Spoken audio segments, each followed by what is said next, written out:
person wakes up in a strange place, wondering about his identity and whether he has already passed away.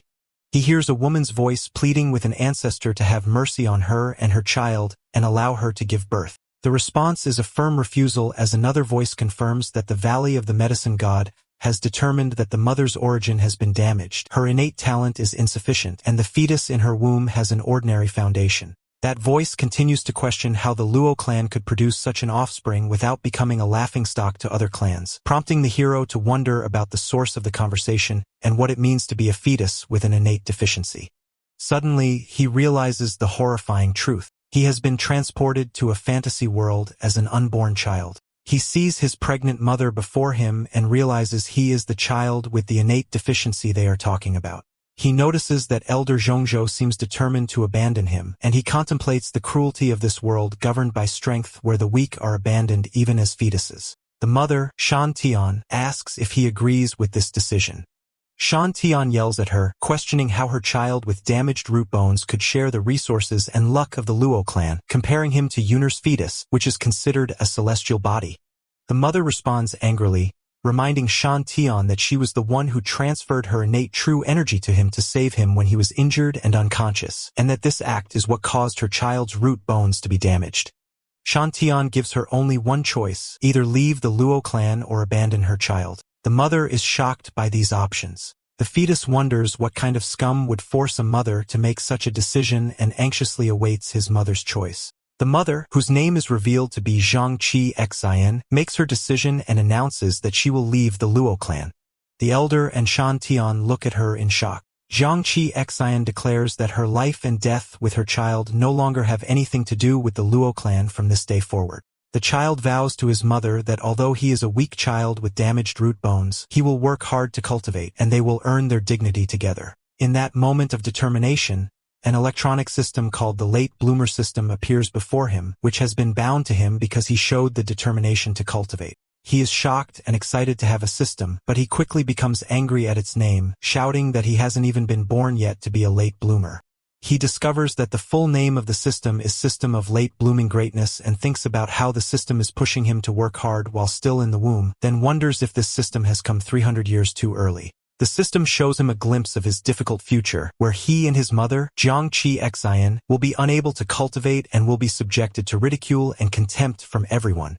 The system continues to display the child's tragic future, showing how his half-brother has achieved the Tao while he relies on pills his mother begged for to stay alive, and showing him that his determination to defy fate only came after his mother's death. The fetus adamantly rejects this destiny, screaming for the system to stop showing this tragic vision. Realizing that the system came 300 years early, he decides to turn his life from a failure into a triumph and vows that he will rewrite his story to become a miracle that sweeps through the heavens. The system presents him with a beginner's mission to cultivate voluntarily for the first time and amaze his mother. With the reward being fusion with the archaic sacred body, he is stunned. And the system explains that this body grants invincible physical strength capable of challenging the ancient emperors. He realizes that with this gift, he can definitely defy fate. Taking advantage of being in the womb to easily circulate spiritual energy through fetal breathing, his mother feels the strange activity inside her and wonders in shock if her son has already started cultivating while still in her womb.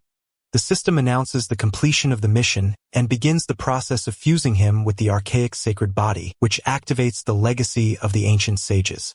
The mother notices a strange phenomenon resembling lightning outside. While in her consciousness, she sees visions of ancient emperors before whom heroes are nothing. The mother feels a flow of golden spiritual essence repairing her damaged foundations, and her confusion grows as to how such a phenomenon could come from her supposedly deficient child. The system explains the cultivation path, which begins with the 3 lower realms, blood transformation, cave heaven, and spirit manifestation, each consisting of 10 levels, and mentions that reaching certain ranks before adulthood is a sign of supreme genius. It is said that one who can break through spirit manifestation before reaching adulthood and reach the venerable realm even at its first level is considered a miracle among miracles. That is what is called destiny. The system displays the new status of the child, now named Zhang Wang, with his archaic sacred body having reached the first level of blood transformation, then rapidly advancing through the 2nd, 3rd, and 4th levels. Zhang Wang declares that this moment is the starting point for defying and rewriting his destiny. Elsewhere, the mother arrives at a large residence and announces her return to her eldest brother and sister-in-law, where she is received by her eldest brother, Zhang Wang, and his wife, Zhang Ziqing. The brother explains to his sister that they went to seek help from a higher sect to treat her child because no one dares to anger the Luo clan. Zhang Ziqing responds harshly, accusing Zhang Qixin of crawling back for help after being cast out by the Luo clan. Zhang Ziqing looked at her with a sarcastic tone as if implying that the Luo clan had not allowed her to take the marriage alliance resources from the legitimate heiress of the Mo clan, and that she had now returned feigning pride while in reality she was only looking for scraps. Zhang Zixin replies sadly that she wanted nothing but her child's safety, and her brother intervenes angrily to defend her, ordering his wife to hold her tongue and assuring that the Zhang clan will provide all necessary resources for his nephew. The eldest brother, Zhang Wang, tries to calm his sister, Zhang Qixin, asking her not to be affected by his wife's harsh words, explaining that she is only sharp-tongued but actually kind-hearted. Zhang Qixian assures him that it doesn't bother her and that she knows her sister-in-law's nature well. Meanwhile, the fetus Zhang Wang was thinking that his mother was not being bullied as he had expected. On the contrary, he felt a warmth and welcome in the Zhang clan that far exceeded what he had experienced in the Luo clan. His thoughts are interrupted by the arrival of Zhang Qixian's parents who announce their return, and that they have brought a distinguished figure with them, Sage Miao, from the Palace of Creation Sage. The fetus is mesmerized by the sage's breathtaking beauty, thinking to himself that this beauty is worthy of a Zhenxia fantasy world. Suddenly, the fetus is surprised by the reappearance of his electronic system, which presents him with a new mission under the name Late Blooming Greatness. Zhang Wang realizes that the system must automatically react when encountering a powerful person and decides that Sage Miao is his best option at the moment. He decides that if he shows his talent early, it will make the clan value his mother more. The mother, Zhang Qixin, steps forward and respectfully asks the sage for help, while the fetus plans to astound the sage with the power of his archaic sacred body. The sage asks everyone to wait outside, telling them she will examine the fetus with the patient inside the hall. The sage reassures the mother that she will not use any spiritual power to stimulate the fetus because it is weak. The sage places her hand on the mother's wrist to check her condition. The fetus hears the word weak and thinks sarcastically, challenging her to say that to his archaic sacred body. As soon as the sage places her hand on the mother's wrist, her expression changes, and she feels a terrifying aura coming from the chaotic primordial era. The mother asks her worriedly what is happening, and the sage inquires in astonishment whether this child has already been diagnosed as lacking innate power. The mother confirms that this was the diagnosis of the Luo clan's healers. The sage decides she will see for herself the depth of this child's potential and begins to use her power to examine him. The fetus feels that his future master is not yet satisfied, so he decides to show his full power and commands his archaic sacred body to open up. The sage notes that this little one still refuses to give up and admires his fighting spirit, saying that if she hadn't come here by chance, the world would have lost an unparalleled genius. The mother is completely stunned. Since those present do not know the true nature of the fetus' innate bone structure, the sage suggests using her special treasure that reveals the truth of all things to shine a light on him. The mother thanks her with deep gratitude. When the sage and the mother exit the hall, anxiety prevails among the clan members waiting outside, thinking the examination ended quickly because the child could not be saved. The sage tells them not to let their thoughts run wild, and then announces that the child in her womb is not only unharmed, but actually possesses unparalleled talent. Sage Miao confirms that what she just examined is the truth and considers it her good fortune to have come here and witnessed this matter. The grandfather stands perplexed, wondering how his grandson can be so talented when he was told he lacked natural talent. The sage dismisses that diagnosis as the nonsense of an ignorant doctor. Using her treasure, the sage displays a stunning vision before the Zhang clan where a majestic scene of 9 golden dragons pulling a massive bronze coffin across the sky appears, leaving the clan members in a state of shock and awe. The sage explains that just one of these 9 sovereign dragons could crush the entire Zhang clan with a single finger. The clan members wonder about the identity of the person being pulled inside that coffin, only for the vision to reveal a young man who greatly resembles his mother, Zhang Qixin. The sage realizes that the archaic sacred body has been born into the Zhang clan and that a heavenly emperor is about to emerge. Joy overwhelms the grandfather and grandmother, and the grandmother cries out with tears of joy that heaven has blessed their clan. The mother, Jiang Qi Xian, looks at her belly with pride, telling her child that he has truly brought her honor. The sage then turns to Jiang Qi Xian, telling her that she is not one for introductions and will speak directly, offering to let her child join the palace of eternal creation as her disciple. She promises to personally oversee his growth and training until he becomes an unparalleled force in the world. The clan members are shocked again, realizing this offer is for the position of head disciple, a position for which the heirs of imperial clans might fight to the death. Meanwhile, the fetus, Zhang Wang, thinks that the Palace of Creation is a first-rate sect, far exceeding his system's requirement of at least a third-rate sect, and eagerly wonders about the size of his reward. The mother, Jiang Qixin, bows respectfully and accepts the offer, expressing her and the Jiang clan's gratitude for this great favor from the sage.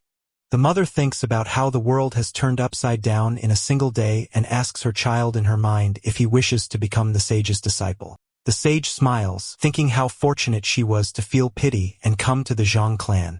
Otherwise, she would have missed the chance to discover this terrifying prodigy. At that moment, Zhang Wang's system shows him a glimpse of his original tragic destiny, and then the system announces the completion of the mission to join a third-rate sect or higher. Zhang Wang celebrates inwardly at the mission's completion, and that the Palace of Creation is a peak power, eagerly awaiting his reward. Confident that with the archaic sacred body and a high-level cultivation technique, no obstacle will stand in his way. The system announces the reward, a supreme cultivation method called the Art of the Heaven-Devouring Demon. Jiang Huang is shocked to receive this legendary technique. The system explains that this art revolves around absorbing spiritual energy from heaven and earth, forming a natural cultivation vortex, and is a growable and evolving method with healing abilities and immense suppressive power. The fetus decides he cannot waste any time and that this is his chance. He immediately begins to cultivate while still in his mother's womb, and a golden spiritual energy rises from him, swirling around the hall, astonishing his mother and the clan members. His uncle and aunt look on in absolute shock, and his uncle wonders in disbelief how his nephew has started cultivating before even being born. The grandfather exclaims that heaven has blessed the Jiang clan, while the uncle and his wife look on in shock. Meanwhile, Sage Miao thinks to herself with satisfaction that with a disciple possessing the archaic sacred body, no one will dare say her lineage is weak in the Immortal Palaces tournament 100 years from now. The sage declares that accepting a new disciple requires a meeting gift, and as his master, she will present him with a treasure first. The fetus, Jiang Wang, is confident, thinking that with his sacred body and the heaven-devouring demon technique, the treasure will immediately recognize him as its owner. He spiritually summons the treasure, confident that subduing an ordinary treasure is extremely easy for him. The treasure heads directly into the mother's womb and merges with it, surprising the sage who wonders how an unborn child could make a treasure acknowledge him. But it didn't end there. After the system's mission was completed, the fetus mentally commanded the treasure, now known as the Heaven and Earth Fire Suppression Armor, to be upgraded. The armor transforms and evolves into an innate spirit treasure. The family members stand in awe, wondering at the nature of this incredible scene and how an unborn child could subdue and upgrade a treasure. The sage admits to herself that she had intended to help the boy merge with the treasure, but he not only subdued it on his own. His sacred body even managed to upgrade it to an innate spirit treasure. The sage decides that with an innate spirit treasure bound to him, no ordinary cultivator will be able to harm him. She announces that she will personally return when Zhang Wang reaches the Cave Heaven realm to guide him to the sect and take him to explore the vast world of cultivation. 3 days later, a group of soldiers from the Great Xia Divine Dynasty arrives. They storm into the Zhang clan's hall and demand that the person in charge come out immediately. The mother, Zhang Qixin, immediately realizes they have heard the news of her and her son's expulsion from the Luo clan and have come to annul his engagement. While the fetus scoffs at this classic situation, vowing that this dynasty will regret its decision the moment he is born. The leader of the soldiers addresses the fetus uncle, Jiang Wang, reminding him of the marriage arranged decades ago. The uncle angrily asks why they have stormed their hall in such a manner. The leader introduces himself as General Wu Qi and formally announces that the marriage agreement has been annulled. The uncle erupts in anger, yelling at them that their dynasty was the one who sought this political marriage in the first place, and now they come to annul it without any respect for the Jiang clan. General Wu Qi retorts that the news of Jiang Zuxin's expulsion has spread everywhere, and that her child is no longer the legitimate heir, questioning how the small Jiang clan could be worthy of an alliance with their great dynasty, while the fetus internally scoffs at their accusation of his innate talent deficiency, vowing that this general will kneel before him, begging him to accept their princess on the day of his birth. The general continues his insults, saying their emperor was merciful to send him. Otherwise, they would be the ones kneeling before the imperial hall, asserting that their princess deserves an imperial marriage and not to be paired with the inferior deficient root of the Jiang clan. The uncle threatens to execute him for his insolence and for slandering his nephew in their own home. The general scoffs at the uncle and moves to attack the fetus to dispose of the useless trash. The fetus is enraged by the attempt to harm his mother. Suddenly, a huge spiritual hand appears and stops the general's attack, who screams in surprise, calling for the Zhuanming elders. Two old elders appear, laughing, mocking the family's grandfather and offering to train him. General Wu Qi introduced the two elders, explaining they were the Xianming elders, cultivators from their dynasty's court, while the fetus, Jiang Wang, noted to himself that the cultivation level of these two old ghosts was not low. The uncle shouted angrily, accusing the great Jia dynasty of allying with these notorious and disgraceful elders, and questioned if their dynasty felt any shame. One of the elders responded angrily, asking the uncle condescendingly if it was his turn to speak. One of the elders attacked the uncle, forcing the grandfather to intervene to protect him, who was forcefully pushed back while catching him. In the chaos, the other elder took the opportunity to launch a deadly sword attack on the pregnant mother, Zhang Qixin, sneering that the old grandfather wouldn't be able to protect everyone. Immediately, the fetus system issued a warning of a fatal threat and gave him an emergency mission to protect his mother from being killed. The fetus blazed with fury, considering that targeting a pregnant woman was the height of depravity.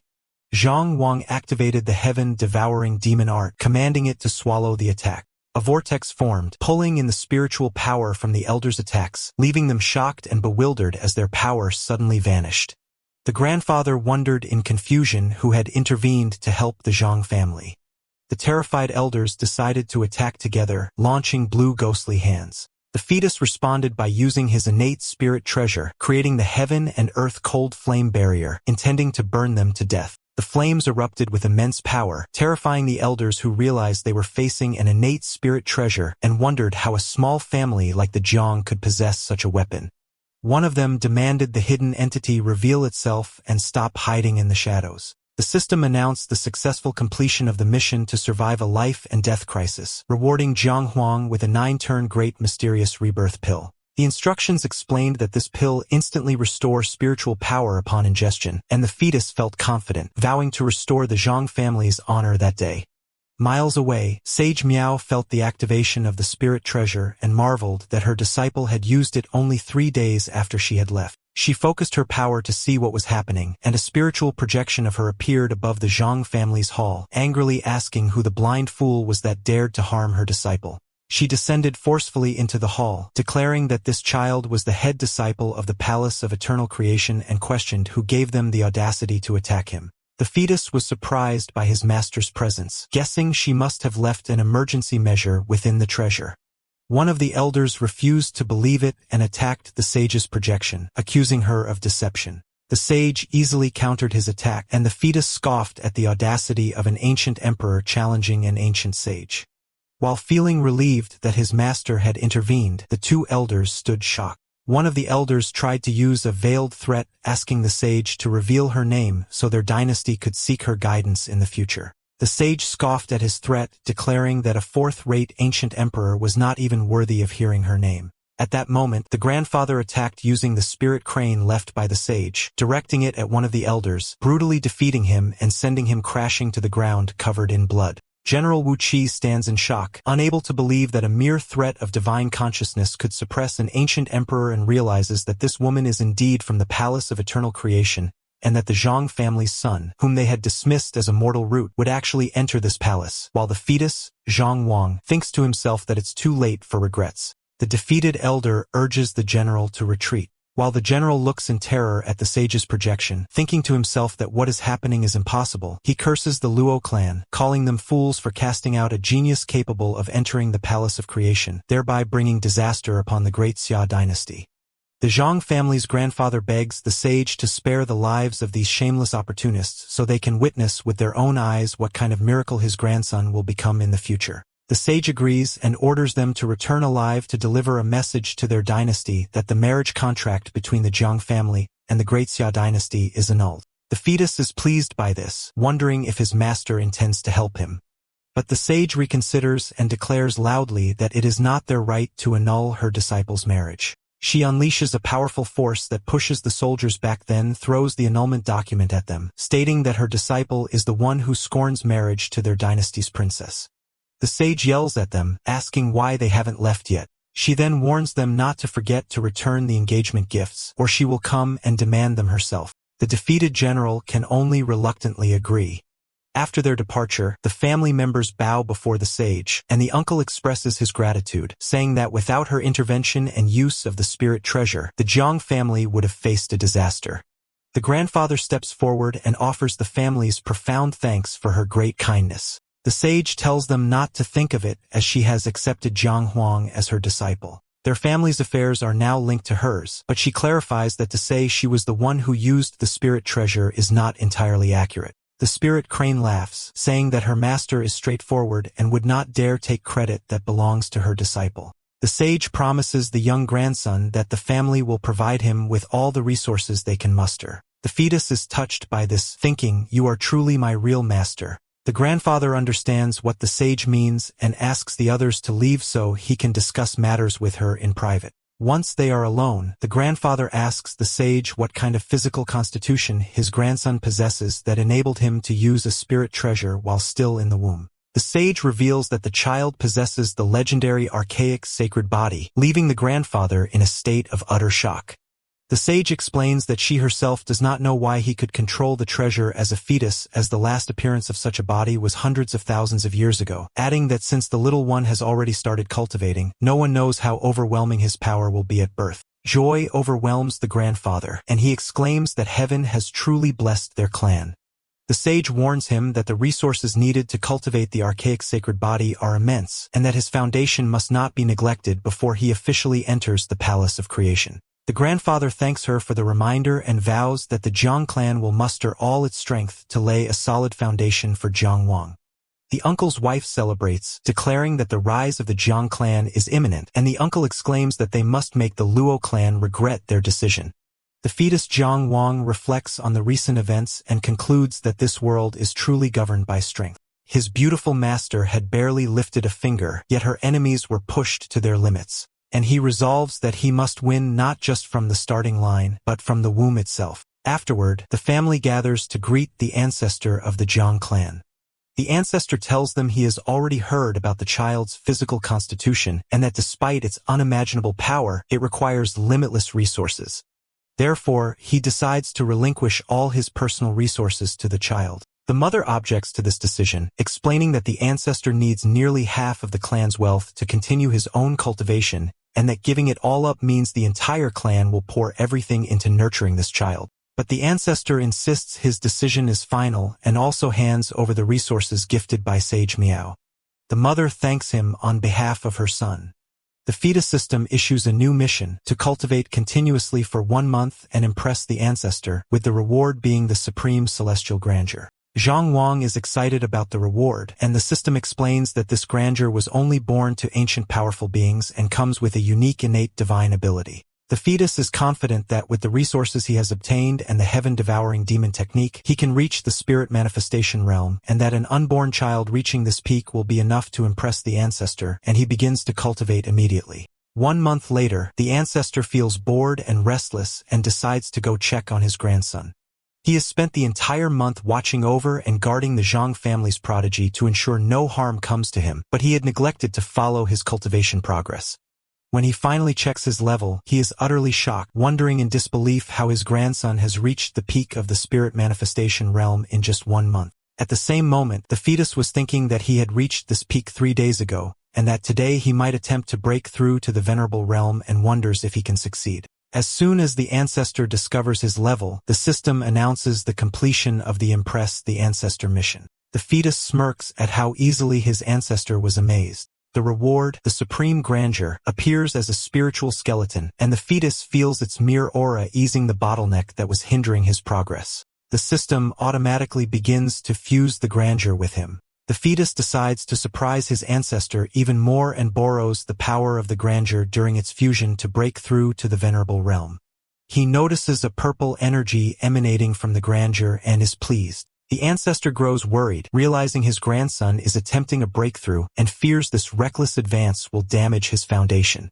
At the same time, the mother feels another aura within her child. The breakthrough succeeds with surprising ease, and the fetus discovers that the divine ability granted by the supreme grandeur is related to time itself. He realizes he had been hasty and that the venerable realm was his limit at his current speed. But now with his new ability, he commands the flow of time to slow down, giving him the chance to reach even further levels before he is born. The ancestor feels a sense of awe from the overwhelming aura emanating from his grandson, which carries traces of the laws of time and admits that he can no longer comprehend the boy's abilities even before his birth. He laughs with immense joy, once again declaring that heaven has truly blessed the Zhang family. A few months later, Zhang Zixin goes into labor. Her family waits anxiously outside the room for 3 long hours, and the midwife urges her to hold on. At the moment of his birth, Zhang Wang's system announces that he has reached the innate ancient immortal realm. His birth causes a great celestial phenomenon that attracts the attention of great figures from all over who descend from the clouds to offer their congratulations. Onlookers wonder how an ordinary true immortal could cause such a cosmic phenomenon, and one realizes that this vision must be due to the birth of the child rejected by the great Xia dynasty.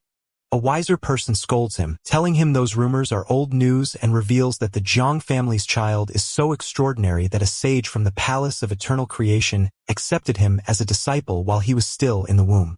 Suddenly, the emperor of the great Xia dynasty himself arrives, realizing that the commotion this child has caused is too great to ignore. Legendary celestial phenomena continue to appear one after another.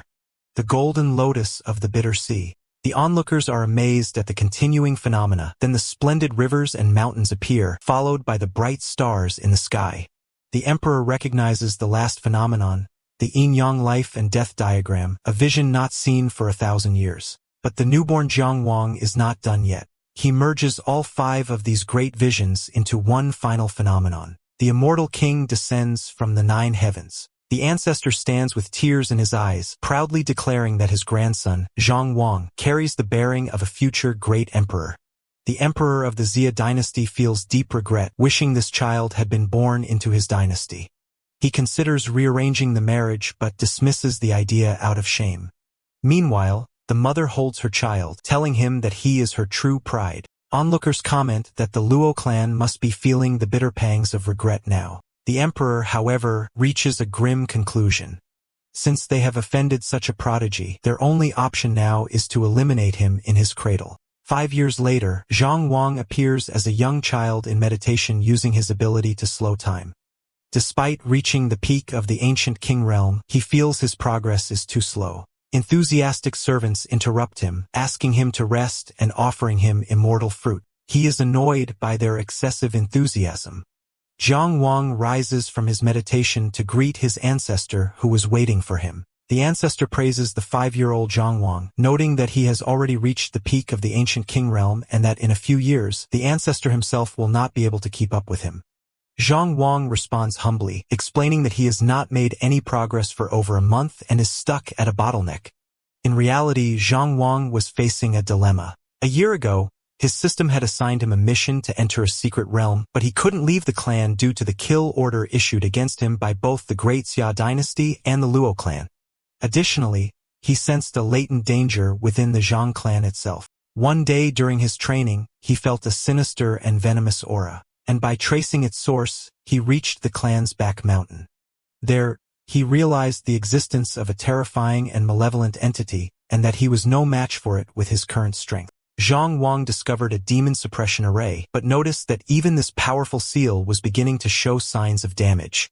With this internal threat and the external kill order, he felt his current strength was completely inadequate and decided he must go out and find a secret realm to quickly increase his power. Returning to his conversation with his ancestor, Zhang Wang tells him that he sensed something in the back mountain. The ancestor confirms that he felt it too and reassures him that the entity cannot break the seal under normal circumstances, but his words are cut short by the arrival of urgent news. A clan member bursts in to inform them of the appearance of a sage's secret realm in their eastern sea, and that the Xia dynasty and the Luo clan have already allied to control it. The ancestor immediately calls for a clan meeting. Zhang Wang insists on attending, declaring that he is qualified now that he has reached the ancient king realm, and the ancestor agrees. At the meeting, the ancestor announces that the first matter concerns his grandson. Zhang Wang addresses those present, explaining that he reached the peak of his realm months ago but has been unable to advance, and therefore wishes to leave the clan to gain experience. After the attendees confirm his level, the elders admire his rapid progress but strongly object to his departure, considering it too dangerous and that their enemies have set a clear trap. The ancestor suggests buying him a break the ancient pill instead of taking the risk, and the uncle agrees with the suggestion. Zhang Wang thinks that their excessive appreciation has become a burden preventing his development. Zhang Wang interrupts their discussion, asking them to listen to him. He acknowledges their concerns, but questions how he can become stronger if he continues to hide behind the clan at every sign of danger. He explains that although he has reached the peak of his realm, he has never fought a real life and death battle, and also reminds them of the treasure his master gifted him, which would make it difficult even for an ancient emperor to capture him. He pleads with them to let him go out and temper himself in the outside world. After hearing his argument, the uncle comments that they had not faced such dangers at the age of 5, and the ancestor admits to himself that Zhang Wang has earned the right to make his own decisions after surpassing most of them in cultivation.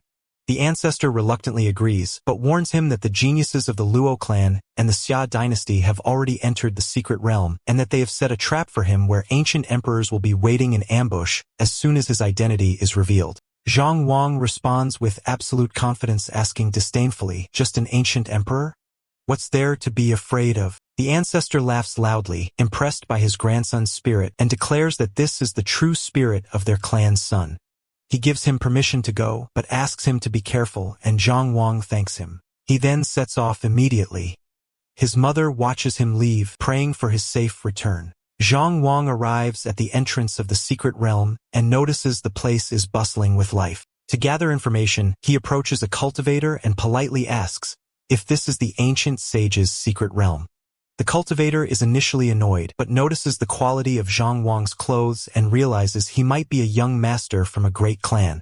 So he changes his tone and replies in the affirmative. Zhang Wang claims to be from a humble sect, then inquires about the presence of so many children and young people. The cultivator explains bitterly that the great powers, like the great Xia dynasty and the Luo clan, have monopolized this realm, only allowing entry to those under the age of 18. Zhang Wang wonders which geniuses his enemies have sent. At that moment, a group from the great Xia divine dynasty arrives, led by the Grand Princess Xia Mingqian, whose beauty stuns the onlookers. While one of her attendants tries to flatter her and belittle the competition, the princess shows her wisdom and warns her against underestimating others, specifically mentioning 2 strong opponents, the mysterious son of the young Luo clan leader and the Qilin's son of the Zhang clan. She expresses regret that her dynasty has lost such a powerful ally. The attendant blames the despicable General Wu Qi for what happened, but the princess orders her to stop and learn from this mistake, and the 2 attendants agree.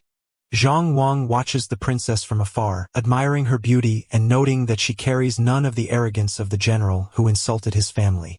Next, the Luo clan arrives in a majestic carriage surrounded by lightning, and Zhang Huang smiles, fearing they might not show up. An elder from the clan introduces their candidate for the secret realm, Luo Dong, to the Grand Princess. Luo Dong tries to greet her, but she completely ignores him and addresses the female elder accompanying him, suggesting they join forces to open the secret realm, leaving Luo Dong embarrassed and angry.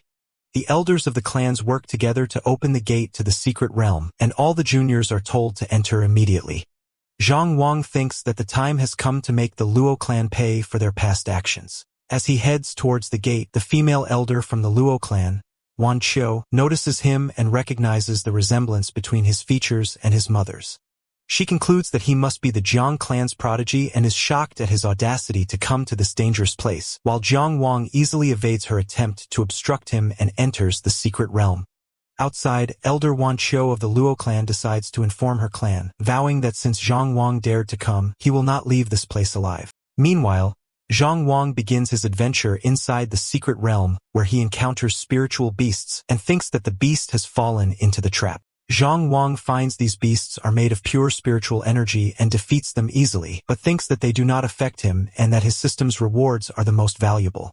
He remains cautious, aware that the Luo clan and the Jia dynasty are surely watching him and have set an ambush for him outside, which makes him feel the need to use this opportunity to break through to a new level as his current strength will not be enough to face them.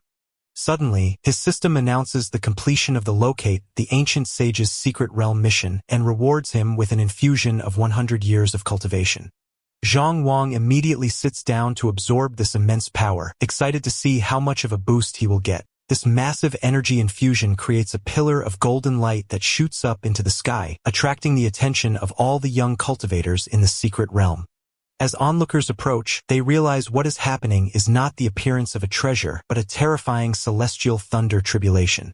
One of them recognizes it as a ninefold thunder tribulation compressed into a single strike, a rare celestial phenomenon. Luo Dong, the prodigy of the Luo clan, sees this as an opportunity to get closer to Princess Xiaminqian and suggests they team up to seize the supposed treasure. But the princess responds cautiously, noting that the level of this tribulation is unpredictable. Luo Dong continues to insist while thinking to himself that he must win this captivating woman. At the heart of the storm, Zhongguang stands, challenging the tribulation which materializes as a palace of lightning. Lightning strikes him powerfully after taking the first hit and scoffing at its weakness. He uses the heaven-devouring demon art to swallow the tribulation's power. He then engages directly with an armored warrior made of lightning. Zhong Wang easily parries the lightning strikes and rushes towards the warrior. The warrior becomes angry and unleashes a powerful lightning strike. Zhong Wang uses his clan's strongest sword techniques to deliver a final blow. The others watch from afar in complete confusion, wondering what kind of entity could attract such a terrifying celestial thunder, and then one of them notices a human figure at the heart of the storm. The princess reaches a stunning and impossible conclusion. Someone is undergoing a tribulation to become an ancient emperor. And since this secret realm is age-restricted, it means a young person under 18 is achieving this unprecedented feat. Luo Dong watches the tribulation, realizing the person undergoing it is completely unharmed and decides he will become a disaster in the future if not eliminated, intending to assassinate him under the cover of the thunder if the opportunity arises. The tribulation's power intensifies to the point of threatening to tear the secret realm itself apart, and the onlookers flee in panic. Luo Dong takes advantage of the situation to protect Princess Xiaminqian from the shockwave, and she thanks him for his help. After the storm subsides, the mysterious figure disappears, leading those present to believe he failed his tribulation and perished in body and soul. Luo Dong tries again to convince the princess to ally with him, arguing that they face an unknown power and must protect each other. The princess politely refuses him, claiming she has already formed a team, and adds with veiled sarcasm that his strength is too great to join her humble team. Luo Dong is infuriated by the rejection and vows to himself that Xiaminqian is his, and no one will be able to refuse him. The princess is impressed by Zhang Wang's handsomeness. The boy sits and thinks that he must search for new martial arts, as using his clan's techniques will easily reveal his identity. The princess approaches him and gets his attention. Zhang Wang is surprised by her presence and realizes she is from the Xia dynasty, but guesses she hasn't recognized him. She asks if he is afraid of her, and he begins to play the role of an innocent child praising the princess's beauty. His charm works on her, and she pinches his cheek and praises his courage. Zhang Wang fabricates a sad story, claiming his clan has fallen, and he was forced to enter the secret realm due to a lack of resources. The princess pities him and invites him to join her team for his safety, and he agrees with feigned enthusiasm.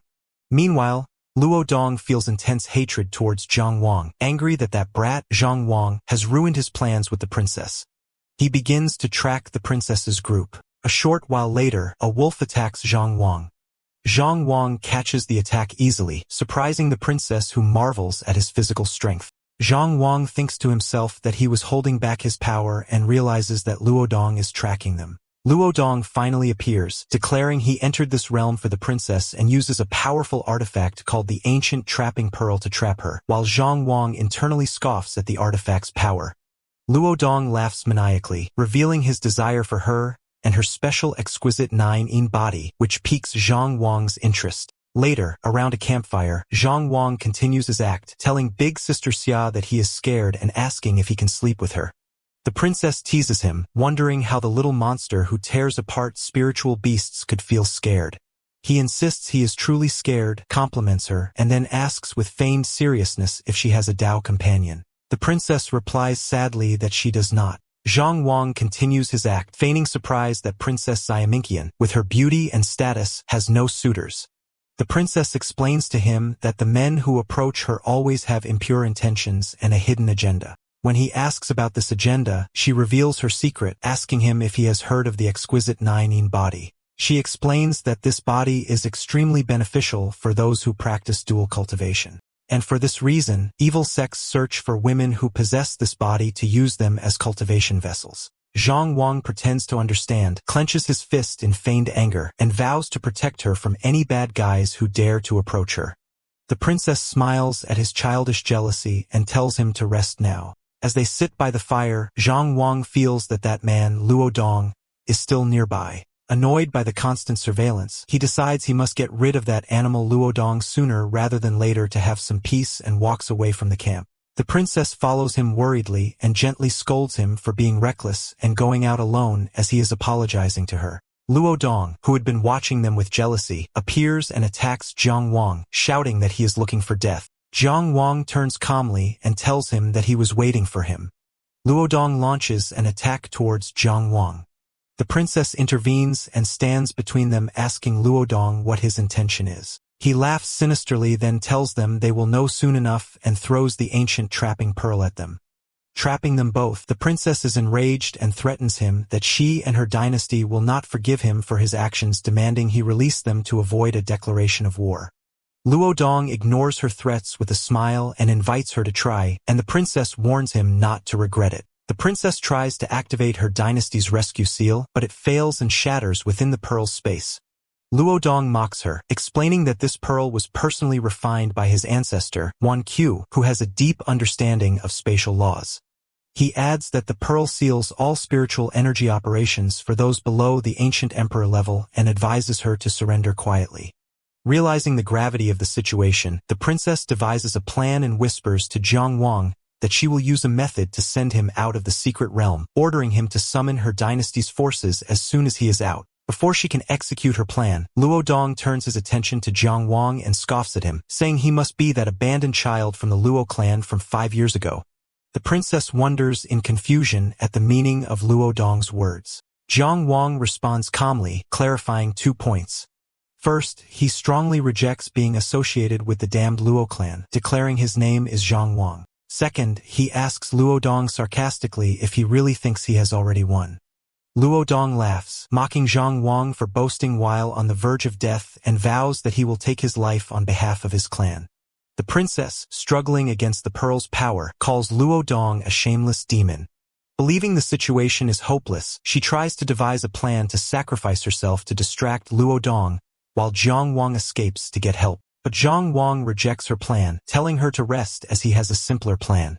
He rises into the air surrounded by a powerful golden aura, leaving Luo Dong in shock, unable to comprehend how he can still use spiritual energy while trapped inside the pearl. Zhang Wang scoffs at the artifact, calling it a broken bead, and then with a simple flick of his hand, shatters the confining power it imposed. He instantly appears before Luo Dong and tells him he doesn't like being looked down upon, then taps him on the forehead with his finger. This simple tap causes Luo Dong's spiritual energy to dissipate and his bones to shatter, and he falls to the ground. The princess watches the scene in shock as Luo Dong falls to the ground completely helpless, screaming that what is happening is impossible.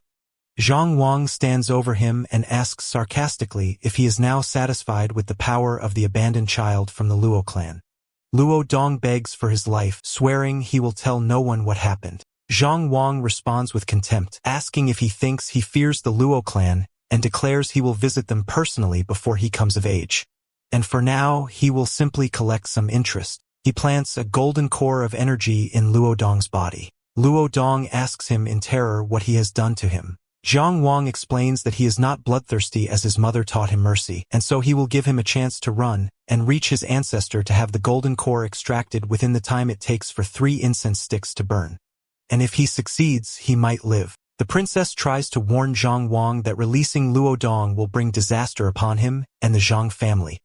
Zhang Wang reassures her that that little thief will not be able to escape. As Luo Dong flees, screaming threats of revenge and the destruction of the Zhang family, and vowing to crush every bone in Zhang Wang's body, the latter calmly begins to count down from 3. When he reaches 1, Luo Dong explodes in the distance. Zhang Wang turns to the shocked princess and smiles, saying he was joking about showing mercy and that he rarely listens to his mother. After witnessing the events, Princess Xia Mingqian confirms to herself that this is the divine child of the Jiang clan, remembers her father's constant regret over breaking the engagement, and thinks that this meeting might be a chance to set things right. They go to the site of the explosion together. Zhang Wang downplays the title of divine child, claiming his cultivation was strong at birth and just caused a bit of a stir. The princess then asks him if he was the one who caused the thunder tribulation that wreaked havoc in the secret realm.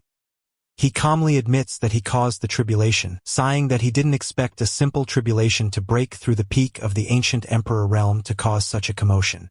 He adds wistfully that heaven is jealous of great talents. The princess is astounded by his power and confidence, thinking he seems like an ancient god descended to the mortal world and wonders what he will become when he grows up, then scolds herself for these thoughts. Zhang Wang notices her silence and asks if she is upset. He confesses to her that he initially kept her by his side intentionally to use her as bait to lure and eliminate Luo Dong. She reassures him that she is not a petty person and is not angry. On the contrary, she should thank him for helping her remove a hidden threat, and Zhang Wang shows signs of relief. Later, by a campfire, the princess reflects on the rumors that the Qilin son of the Zhang clan might be the reincarnation of a great ancient emperor, and now feels those rumors have a basis in truth. She marvels at his immense talent, cunning, and eloquence, concluding that few in his generation can compare to him. Zhang Wang interrupts her thoughts and returns to his role as an innocent child, wondering aloud who will be the lucky one to marry big sister Xia in the future, which flusters her, and she wonders at his strange questions. Afterward, her conversation turns serious. She warns him that he doesn't realize the gravity of the situation with the Luo clan, explaining that Luo Dong was of their direct lineage, and their ancestors will not let the matter rest peacefully. She also reminds him of the ambush her dynasty and the Luo clan have set for him outside the secret realm. Zhang Wang responds dismissively, saying he will kill Luo Wangqiu with a single palm strike, and the princess challenges his overconfidence, asking what he will do when the true power of the Luo clan descends upon him, explaining that the clan has many powerful experts. To help him escape, she gives him a spiritual treasure from her father that can conceal his aura. She insists that he take it, saying that he helped her and that the great Xia dynasty may not necessarily remain his enemy. Zhang Wang accepts the gift but clarifies his position. Their friendship is personal, but he holds no goodwill towards her dynasty, and he vows to make General Wu Qi pay for insulting his mother and wronging his clan. In a surprising move, the princess asks him, "What if we hand over Wu Qi to you?" Alright, that's the end of the story. Thanks for watching. See you in the next one.